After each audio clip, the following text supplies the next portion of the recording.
Bon lundi matin, Mosaïque, j'espère que vous allez bien. Ce matin, bien entendu, hier, nous avons terminé notre série Aime tes ennemis et cette semaine, bien entendu, méditation sur cette dernière portion de la série. Ce matin, on parle de la vengeance. Ouais, la vengeance. Romains 12, 19 dit « Ne vous vengez pas vous-même, bien-aimés, mais laissez agir la colère de Dieu. Car il est écrit, c'est à moi qu'appartient la vengeance, c'est moi qui donnerai à chacun ce qu'il mérite, dit le Seigneur. » Ça, je pense que c'est vraiment pas évident.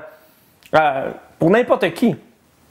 C'est bien plus facile, quand quelqu'un te fait du tort, de juste réagir, de faire quelque chose, de dire voici qu'est-ce que je vais y retirer ça, ou je vais faire la prochaine fois que je vais avoir l'opportunité, je vais y faire du tort.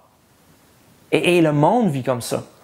Le monde est dans un monde, on vit dans un monde justement que c'est facile de se venger quand ça ne fait pas notre affaire. Et c'est beaucoup plus difficile d'être capable de gérer, de régler les difficultés avec les gens problématiques. La docteure Caroline Leaf a dit, nous donne certains éléments pour être comment agir avec des personnes problématiques. Premièrement, écoute qu'est-ce que ces gens-là ont à dire. Démontre du respect quand même, malgré que tu n'es pas d'accord avec la personne.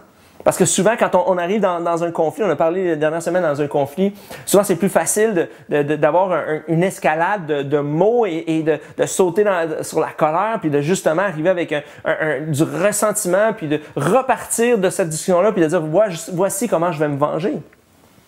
Demander des conseils. Avant de sauter aux conclusions, avant de donner un verdict, d'être capable d'aller chercher un conseil de personnes sages. La Bible nous dit que la sagesse se trouve dans la multitude des conseillers. De ne pas agir seul. De ne pas être sur la défensive. Et souvent, justement, on se retrouve trop souvent sur la défensive. Des fois, même si les gens ne nous attaquent pas, des fois, quelqu'un va nous parler d'un trait de caractère ou comment on est, puis on fait tout de suite, hey, je suis pas comme ça, et on saute aux conclusions, et ça aide à faire cette escalade de problèmes. De placer nos limites avec les gens problématiques. D'être capable de mettre des limites, de dire, moi, je sais que cette personne-là peut me causer du tort. Je sais que cette personne-là peut être toxique dans ma vie, je vais juste me mettre à l'écart. Ou voici la limite de relation que je vais avoir avec cette personne-là pour ne pas me retrouver dans une situation où justement un ou l'autre, on se fait du tort et on va se faire mal. Considérer les besoins cachés de la personne. Souvent, quelqu'un qui est blessé, quelqu'un qui va blesser, mais souvent, on va au premier degré avec l'action qui a été posée, le geste qui a été posé ou la parole qui a été dite, mais on ne va pas trouver, on ne va pas creuser pour voir c'est quoi la source véritablement de cette blessure-là. Il faut être capable également de décharger notre stress. Capable d'avoir des vacuums, quelque chose que je vais faire ou que je vais une activité du sport, peu importe, juste pour ne pas rester dans cette situation-là où le stress va prendre le dessus sur moi, où je vais être encore plus en colère, de revenir sur la rencontre, d'être capable de faire un debrief, si vous pouvez me permettre l'expression, de juste revenir puis de voir comment ont été les choses, de juste peut-être réévaluer, réécrire ce qui s'est passé. Et à la fin, elle dit, donne-toi du crédit pour avoir affronté une situation difficile. Je veux dire, OK, wow, c'était pas facile, j'aurais pu esquiver, j'aurais pu justement juste sauter dans la vengeance, mais j'ai décidé de juste rester dans la situation, essayer du mieux que je pouvais de gérer cette situation-là.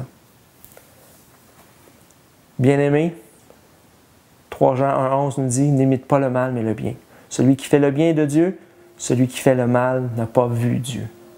Rappelons-nous ça. Dans les situations difficiles qu'on vit, dans les conflits qu'on peut vivre, dans les personnes qui sont devenues peut-être nos ennemis, tombons pas dans le piège de nous aussi faire du mal pour du mal, de nous venger nous-mêmes. Laissons Dieu agir dans la situation. Faisons tout ce qui est en notre pouvoir pour rétablir la paix et le reste, donnons-le à Dieu pour que lui agisse. Prions ensemble. Seigneur, ce matin, aide-nous, Seigneur, à être des personnes qui ne tombent pas facilement dans la vengeance, mais au contraire, Seigneur. Aide-nous, Seigneur, à apporter nos situations difficiles, conflictuelles et nos blessures devant toi, Seigneur, et te faire confiance que toi, tu vas agir dans la vie des gens autour. Dans le nom de Jésus. Amen. Je vous souhaite une très bonne journée. On se retrouve demain pour une autre méditation.